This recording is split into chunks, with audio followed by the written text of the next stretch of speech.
experiment is RC coupled amplifier. An amplifier is a device used to amplify voltage or current. The RC coupled C transistor amplifier is a popular scheme of cascading two or more amplifiers to achieve the required level of amplification. The interstage coupling is done by RC network. That is why the name RC coupled amplifier. Here we will be doing a single stage amplifier only. The equipments and components needed for it are DC power supply,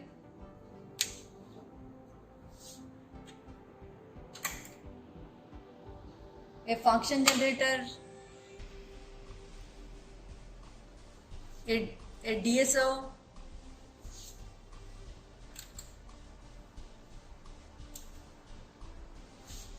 a voltmeter, and an ammeter.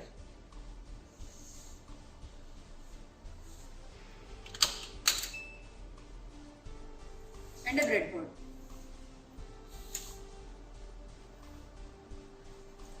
The components that are needed are, we need a BC548 transistor and 4 resistors and 3 capacitors. Okay. So here we are using a transistor as an amplifier. Before giving any signal for amplification, we have to ensure that the transistor is properly biased. A transistor will act as an amplifier when it is properly biased. That is, its emitter base junction is forward biased and collector base junction is reverse biased. So you see the first diagram, and we will measure the DC bias conditions from the first diagram. So we have connected a transistor and a 68K resistor I have connected to the base, and a 12 volt supply I have already given. I have connected a 1.2K resistor to the collector, the other end of which we have already connected to a plus 12 volt supply. 18K I have connected to the base, and 1K I have connected to the emitter, and both are grounded. Okay. So now I will measure the collector emitter voltage, base emitter voltage, and the collector current.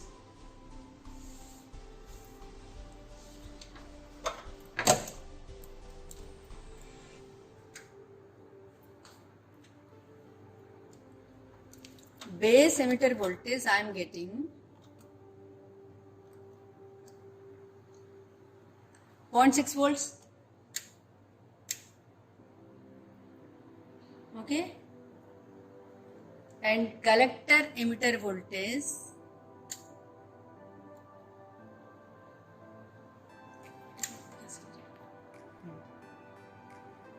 see, the collector emitter voltage is coming 8.2 volts. Okay. Now we will also measure the collector current. How we will measure the collector current?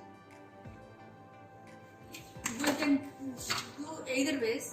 We will just note down what is the voltage drop across the RC. Voltage drop across RC, and then we will divide it by the collector resistance, that is RC. Okay, we can do like this. This is my collector resistance of 1.2K. What is the voltage drop across it? See, 2 volts DC I am getting. 2 volts DC divided by 1.2K resistor. How much you are getting?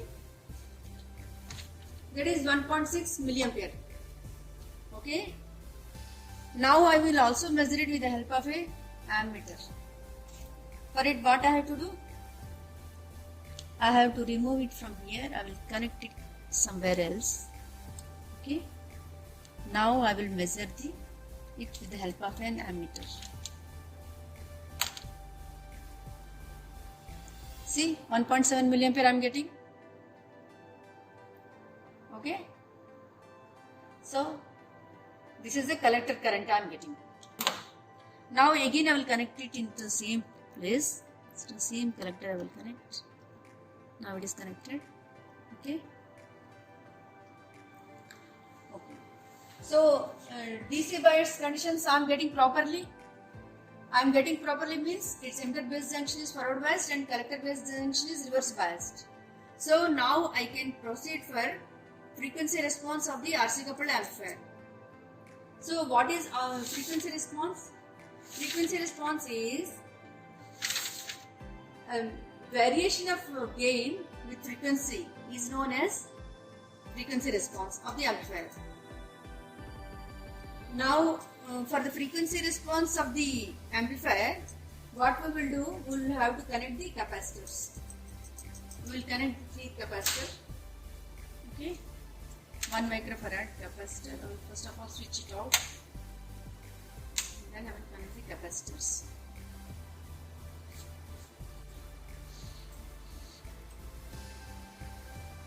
Okay, now we have connected the capacitors. Okay, see this here, C in capacitor is used to block DC. In C in we have connected one microfarad capacitor. It is used just to block any DC entering my amplifier and altering the DC bias conditions. So to block any DC, only the C in capacitor is used. C out capacitor is also used for the same purpose. Okay, they will stop any DC entering the amplifier. That is why we are using these two capacitors. And then this R1 and R2 are used for providing proper biasing to the bipolar transistor. And then this RC and RE are used just to drop the voltage of VCC by about 40%. And then this emitter resistor RE and CE, they are used to make a negative feedback for making the circuit operation stable. That is why they are used. Okay, now we have connected all the capacitors and now we have connected a function generator also in the input, and at the output we have connected an oscilloscope. We will see the output in the oscilloscope. See, for the frequency response, I have applied a 50 millivolt peak to peak signal and 50 has 50 millivolt peak to peak signal. I have given from function generator. I have given it to the oscilloscope. And this is the output I am getting. See, its peak to peak value is 504 millivolts, 520 millivolts, like that. So there is an amplification of 50 times, of 10 times. Of 10 times amplification is there. Okay. Now I will go on varying the frequency from function generator. I will go on increasing the frequency, and I will note down the peak to peak values of the output from the oscilloscope. Okay, they have been provided to you in a separate sheet. Okay, and another thing is there will be a 180-degree phase difference between the input and output of the amplifier also. That we will see now. See, the yellow wave is my output and the blue one is my input. Both the signals I have simultaneously fed to the oscilloscope. You can see that the input and the output they are having a 180-degree phase shift. There is a phase shift of 180 degree between the input and output.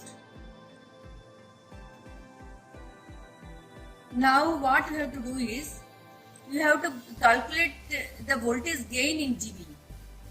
Gain in dB, how you will calculate? You have to take 20 log V0 by Vi, that is the gain in decibels. Now you calculate the gain in decibels, and then you have to plot the frequency response curve in a semi-log graph paper. In a semi-log graph paper, it looks like this. Its x-axis varies logarithmically and y-axis varies linearly. In such type of paper, what you will do, you will take the frequency in the x-axis and you will take the gain in the y-axis, and you will plot plot for all the values, and you will get a graph like this. In the middle frequencies, the gain will remain almost constant, and the initial stages and in the final stages, the gain will decrease. In the middle stages, the gain will remain constant. Now another thing what you have to do is, see, you have to, from the maximum gain, you have to come 3 decibels down. This is a linear scale. You come down 3 decibels down, and then you draw a straight line with the help of a scale. You will see that that particular straight line will cut my graph at 2 frequencies. Okay, at 2 points it will dissect my curve. The upper point is called the upper cutoff frequency, and the lower point is called the lower cutoff frequency. These are all also called as 3 dB frequencies, and the difference between the upper cutoff frequency and the lower cutoff frequency is the bandwidth. That is the bandwidth of the amplifier. Now, why we have taken a 3 dB frequencies, why we have not taken a 4 dB frequencies, or we could have taken a 5 dB frequency also. Why we have taken the 3 dB frequency? It is because at what happens is, at 3 decibels down from the maximum point, the gain reduces by 70%. At this point, my gain reduces, the gain of the amplifier reduces by 70%, and the power gain reduces by half. That is why we take the 3 dB frequencies. Okay, so you have to find out the bandwidth and what are the 3 dB frequencies also from this graph. Now another thing we will find out, that is the signal handling capacity. For finding the signal handling capacity, what we have done, we have selected a 10 kHz frequency. We have selected 10 kHz because that comes in the mid band. That is why we selected this frequency. So at this frequency, what we are going to do, we are going to increase the input slowly, and we will observe the output waveform. The output waveform, it should be a faithful amplification. It looks exactly like a sine wave. But what happens, I will go on increasing the input amplitude means, see what happens. Now I am going on increasing the input. I will see that if I go on increasing the input, now the output no longer looks like a sine wave. It has become saturated. Okay, we call this as saturation. Okay, now it no longer looks like a sine wave. So it has now my amplifier is unable to handle this signal. So this is called the signal handling capacity of the amplifier. It is coming around 93 millivolts. This also you have to note down.